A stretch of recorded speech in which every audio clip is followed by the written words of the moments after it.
कभी भारतीय जनता पार्टी सत्ता में आई, कभी कांग्रेस पार्टी ने शासन किया। कांग्रेस का शासन था तब हमारी सरकार थी, तो कभी ऊपर कांग्रेस की सरकार थी तब नीचे हमारा शासन था, मगर कोई झगड़ा नहीं हुआ था, सब कुछ ठीक चल रहा था। क्योंकि किसी की मनसा अधिकार हथियाने की नहीं थी, सेवा करने की। 15 में यहां स्थिति बदली और यहां एक ऐसे दल की सरकार आई जिसका मकसद, मुझे कोई झिझक नहीं है कहने में, जिसका मकसद सेवा करना है ही नहीं, झगड़ा करना। गृह मंत्री जी से कहना चाहता हूं, नेहरूवादी मत बनिए, अडवाणीवादी बनिए, वाजपेयीवादी बनिए और दिल्ली संविधान का और लोकतंत्र का अपमान नहीं है।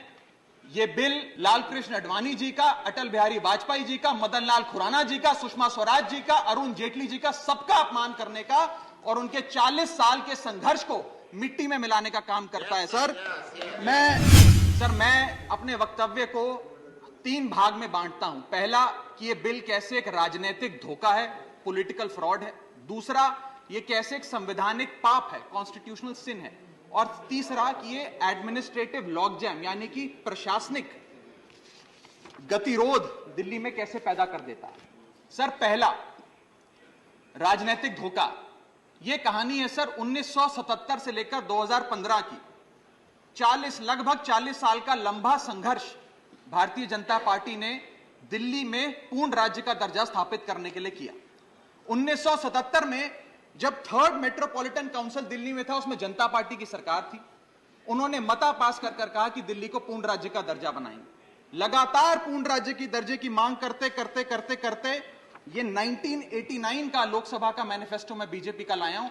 1989 के मैनिफेस्टो में पेज नंबर 361 पे पॉइंट नंबर 10 पे ये कहते हैं, grant statehood to UT of Delhi. यानी कि 1989 से लेकर लगातार ये लोग दिल्ली को पूर्ण राज्य का दर्जा दिलाने की मांग करते रहे।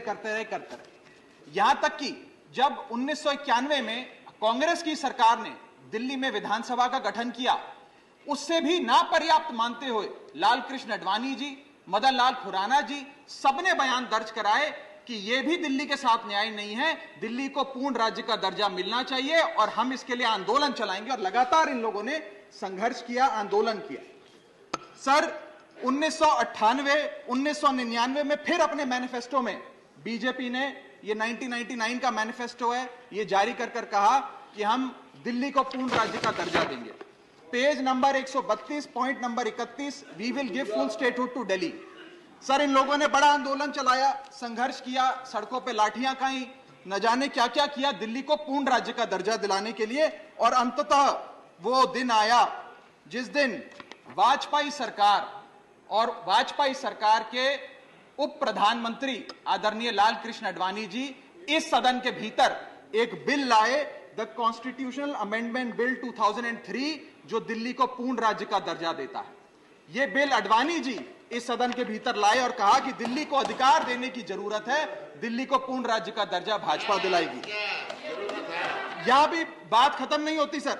इसके बाद 2013 के अपने मैनिफेस्टो में बीजेपी ने कहा हम पूर्ण राज्य का दर्जा देंगे। इनकी जून 2013 में नेशनल एग्जीक्यूटिव की मीटिंग हुई, उसमें मता पास कर कहा हम दिल्ली को पूर्ण राज्य का दर्जा देंगे। यहां तक कि इनके सांसद डॉक्टर हर्षवर्धन ने बयान दिया कि जब आदरणीय नरेंद्र मोदी जी देश के प्रधानमंत्री बनेंगे, हम दिल्ली को पूर्ण राज्य का दर्जा देंगे। ये इन सब ने सर लगातार बातें कही और दिल्ली को पूर्ण राज्य का दर्जा दिलाने की मांग लगातार भारतीय जनता पार्टी दिल्ली वालों के सामने रखती रही। सर ये बिल सिर्फ संविधान का और लोकतंत्र का अपमान नहीं है, यह बिल लाल कृष्ण आडवाणी जी का, अटल बिहारी वाजपेयी जी का, मदन लाल खुराना जी का, सुषमा स्वराज जी का, अरुण जेटली जी का, सबका अपमान करने का और उनके 40 साल के संघर्ष को मिट्टी में मिलाने का काम करता है। सर मैं माननीय गृह मंत्री जी का बयान लोकसभा में सुन रहा था। उन्होंने कहा कि नेहरू जी ने, पंडित नेहरू ने यह बात रखी थी कि दिल्ली को पूर्ण राज्य का दर्जा नहीं मिलना चाहिए। मैं माननीय गृह मंत्री जी से कहना चाहता हूं, नेहरूवादी मत बनिए, अडवाणीवादी बनिए, वाजपेयीवादी बनिए और दिल्ली को पूर्ण राज्य का दर्जा देने का आज आपके पास ऐतिहासिक मौका है। दिल्ली को पूर्ण राज्य का दर्जा दीजिए।